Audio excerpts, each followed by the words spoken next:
All right, we're doing a torso day today. I got a new program loaded up, or a new set of exercises, I guess, on my new program. It's relatively the same. It's kind of like a modified torso limbs.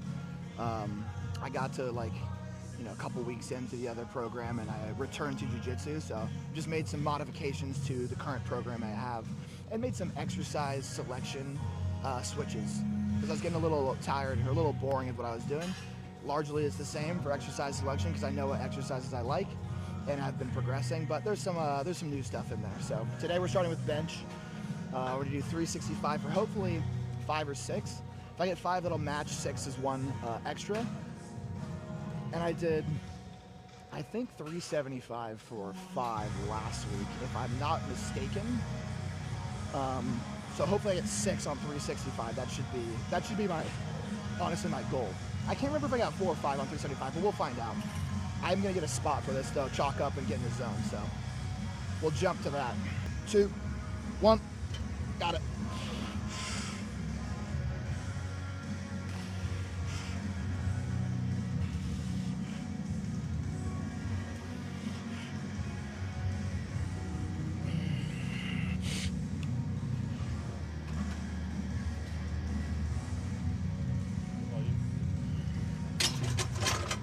Thank you. Yeah. That was a bit of a grindy 5, but that's all right. I'll take a match. Like I said, getting back to jiu-jitsu is an adaptation process, so as long as I'm not going down, I'm not super worried about it. Now that I remember, I think I did 4 at 375, so it kind of makes sense. So I didn't take a performance reduction, which I'm happy about. One of the topics I wanted to talk to YouTube today about is why lifting is important for jiu-jitsu, because I feel like I haven't quite covered it is as in depth on the YouTube that I have on my Instagram and TikTok. And I think one of the things that's overlooked about lifting for jiu-jitsu is not only the fact that you get stronger, right? And being stronger makes you a better athlete, but also injury prevention, right? So the idea is this, if I can break it down into its simplest of terms. If a guy can deadlift 200 pounds and a guy can deadlift 500 pounds, these are two separate people, the marginal benefit for that guy who deadlifts 200 pounds to go to 500 is, for like mat strength, is significant, but it's not, in my opinion, gonna make or break him. But here's the caveat. If a guy can deadlift 500 pounds, he is more injury resilient to the same weight, especially for his back, that guy who can only deadlift 200 is. Why? The likelihood of somebody who can deadlift 500 getting injured at deadlifting 200 is slim to none. But the likelihood of you getting injured on a max effort, maximal intensity lift for that guy who deadlifts less, 200 pounds, is much more significant or much higher. So if we translate this to the mat, the idea is we have made our body not only stronger, but more resilient to injury, because the percentage of your max, in this case, is so much smaller for any particular movement you might encounter in your sport. So it's something to take into consideration beyond just the fact that it's like, well, how much is it gonna, benefit me to go from a 250 pound bench press to 300? And it's like, well, you're gonna be, what is that, 20%? I'm trying to do the math on it, 15% increase in strength, but it could be a 15% increase in injury protection as well. So it's something to keep into consideration. Okay, so I moved down to 335. We did 365. I'm gonna take a down set. And the idea here is I'm not gonna go to failure on this set. I think typically without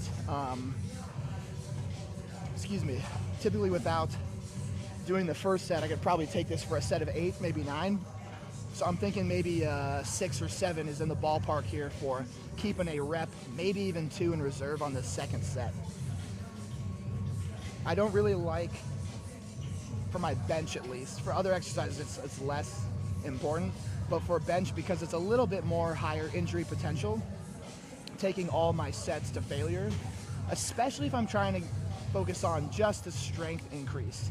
There is, and while these are correlated together, strength and muscle growth, obviously you can't put on muscle without getting stronger. Just the neurological side of strength, the nervous system, that side of strength doesn't specifically benefit from going to failure because it's not a muscular, the strength is not just muscular. There's a lot of it that's also in the nervous system or neurological. So that's a long-winded explanation of just saying that I'll probably keep a rep in reserve on this down set.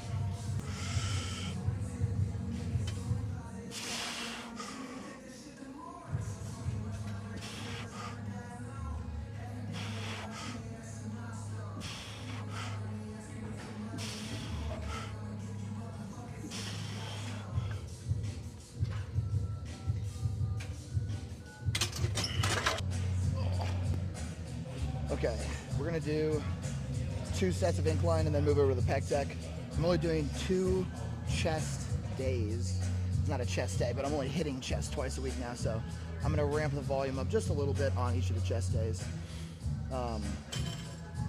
Something to take in consideration, because once again, I've covered this a million times on my Instagram, but not as much on the YouTube, is how to go about programming in machine stuff, because there's so much less fatiguing, in my opinion, than other movements because they're so specific to just being able to move as much weight as possible without any of the extra demands from other, stability requirements or anything like that, or total body, or having to load something on your back or shoulders or something like that.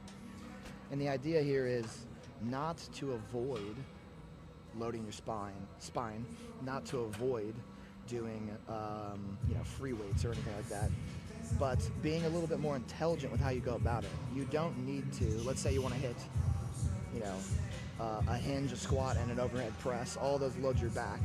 Why not do a hinge that is a little bit less demanding than a deadlift? You can back squat, load your back, and then do like a seated machine press instead of overhead press, all in the same session if you're doing full body. The idea is to get the most return on investment with the smallest amount of fatigue, especially given that you're training a sport, right? The idea of the gym is for adaptation, not to get tired. And you can only get so much stimulus from any given session that there is really no reason to jackhammer your spine. And I've said this before, and for some reason it's controversial to load your spine, for sure. We're not a glass back here. But why do we need to jackhammer? And once again, that's probably going to get flack because people don't like hearing that what they're doing is stupid, because you can only get so much stimulus from any given session. All right, let's hit this. I'm going inner handles to get a little bit better of an arm path for that upper pec, because once again, we discussed this before, but just because you're on an incline doesn't mean you're actually hitting the upper pec. It's all in the arm path. A little bit more tucked elbow, a little bit more closer in on the handle rather than flared out, right? Because if you look at the horizontal handle where my elbow has to be versus the narrow handle, my elbow path is tucked.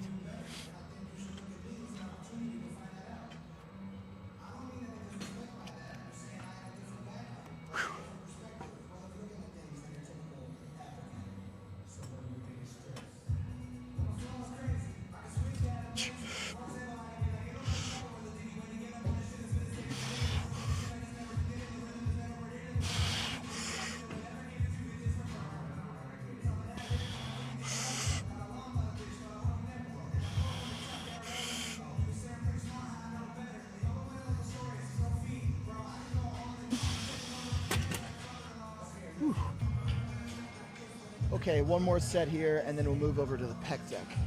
I briefly discussed this last week, but I think it's important to bring it up again this week because I'm probably going to be wearing them in future videos. Utilizing elbow sleeves. Here's the reasoning, okay?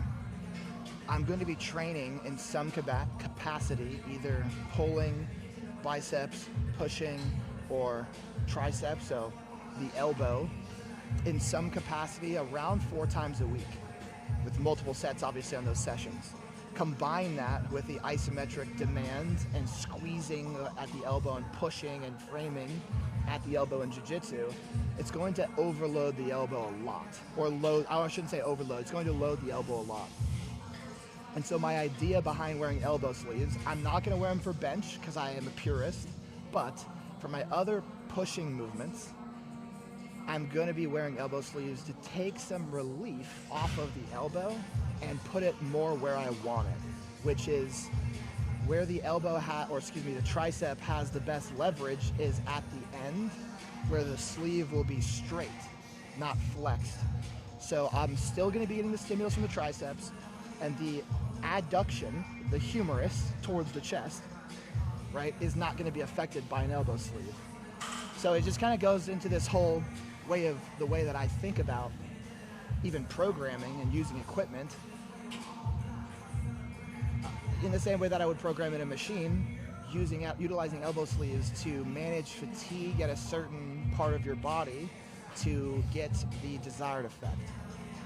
And I know that's like blasphemous to say this stuff. It's like, oh, you don't need to use elbow sleeves. You're not going to be wearing elbow sleeves in jiu-jitsu. It's like, yeah, no shit. But that's not why we're in the gym. We're not in the gym to replicate the conditions of our sport. And hopefully once people understand that point and they can understand the reasoning of why we do things, I think we will take a big leap forward in strength and conditioning for jiu-jitsu, because I think other sports have figured this out, load management. But jiu-jitsu, it was so hard to get people even in the weight room to begin with that I just count that as a win, that they just get in there and lift. Now we need to stop doing dumb things like just fruitless exercise, ab circuits, CrossFit shit, kettlebells, and just go in the gym and get the things that you want to get out of from the gym, which is general athletic qualities, and leave. I mean, I did 2 heavy sets of bench, lots of effort, and I haven't broken a sweat yet. And it's like, people might look at that and go, well, you're not trying hard. And it's like, no, shut up. That's not why we're here. Okay, one more set. I got 6 first set. I think 5 is a good target for this one. This machine is deceptively difficult.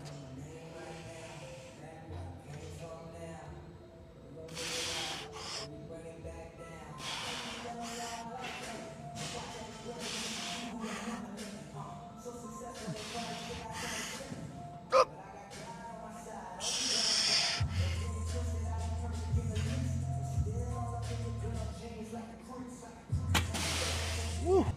I'm going to do 2 sets here. Unfortunately, don't have a gym pin, so we're going to have to do high reps because this machine is just not heavy enough. Honestly, I've never encountered a pec deck that is quite heavy enough.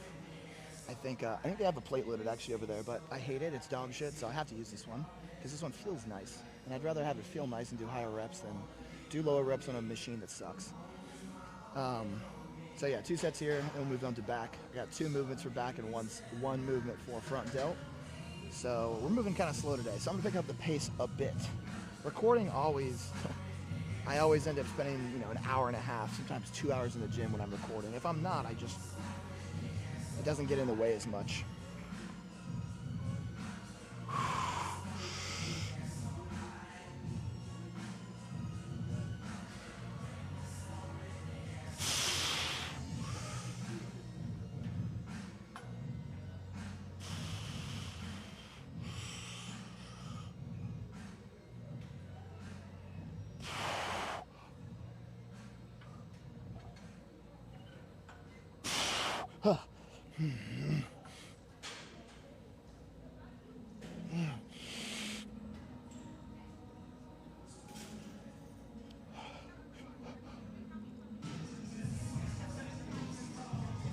Huh.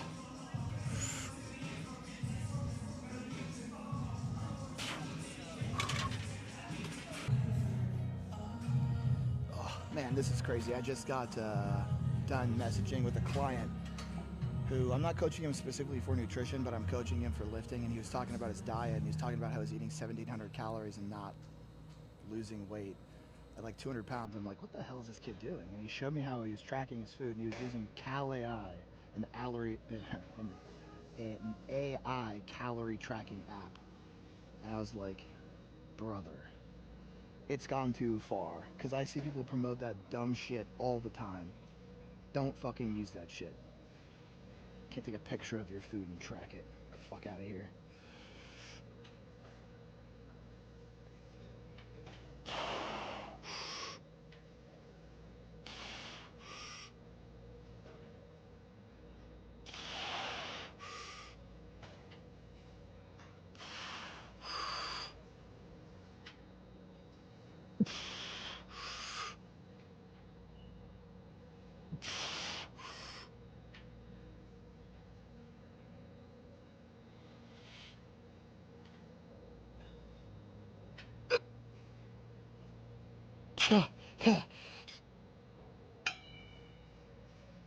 Oh. Alright, this is one of those exercises that I'm throwing back in that I haven't done for a while.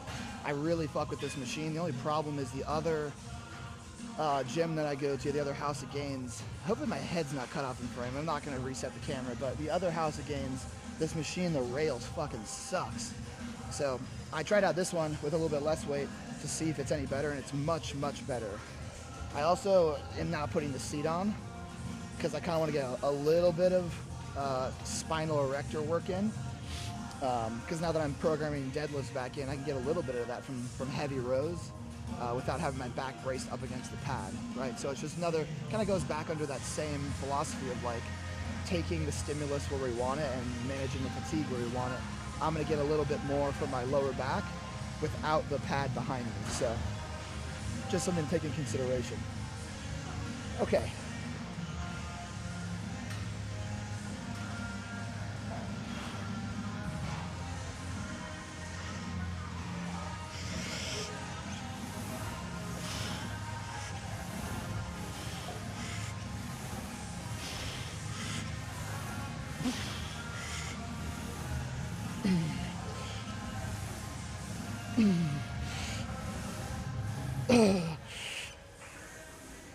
Sure.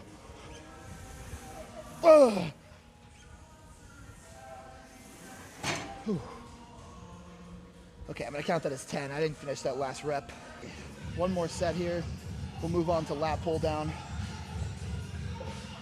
Kind of the way that I structure my back training this week is I start one back, I say back day, but on a day that I have back programmed in, one rows first, one vertical pulls first.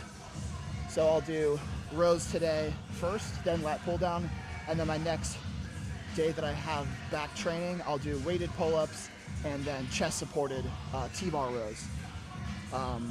Weighted pull-ups and chest supported T-bar row are like my staples right now, my go-tos. So that's like my really in my pull day, right, where I'm really focusing on progressing those. One other thing that I briefly wanted to touch on in this video, because once again, I've touched on it so many times on my Instagram, but not necessarily to my YouTube audience, is the idea of isolation work. There is not a single use case for not including isolation work in any sport. It literally is nonsensical to not just get the best training for either your arms or your legs or whatever it may be doing isolation work under the guise that it's somehow dysfunctional. Do you know what makes you good and coordinated at your sport? Doing your fucking sport. Please, just hit your arms. Hit your fucking legs. Leg extensions are fine. Stop doing this weird, like, it has to be compound only, or I'm gonna become dysfunctional. It's crazy talk. Okay, I did 10 the first set. That kind of gives me a barometer of where I should be on the second set.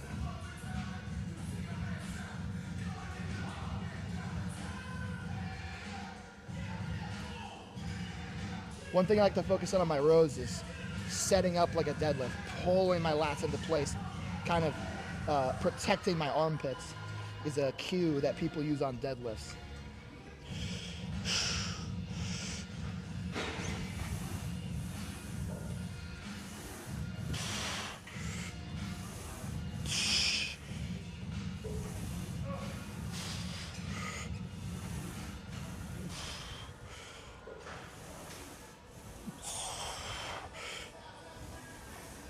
We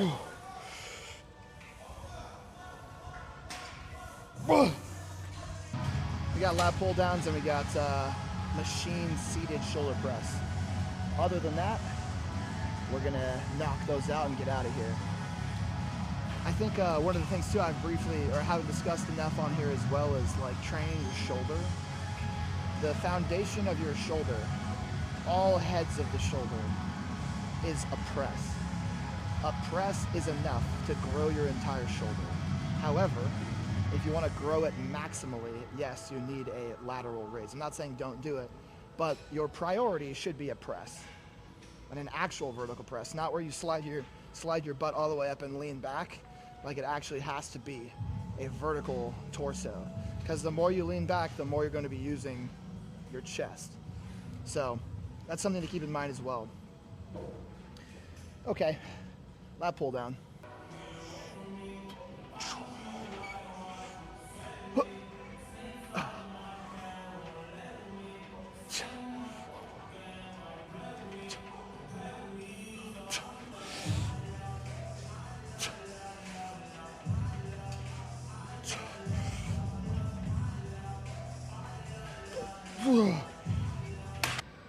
All right, battery's gonna die. So we skipped the last video taping of the last lat pull down set. And hopefully I can get this shoulder press on video. Here we go.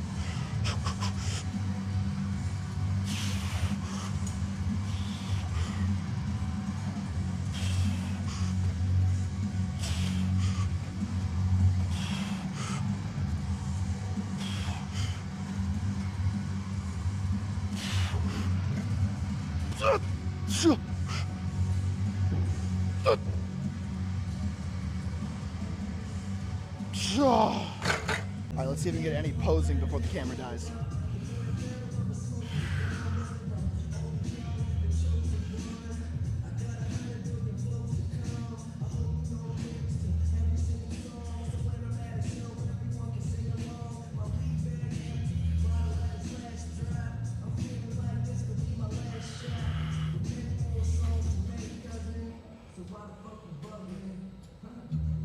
Looking kind of tan.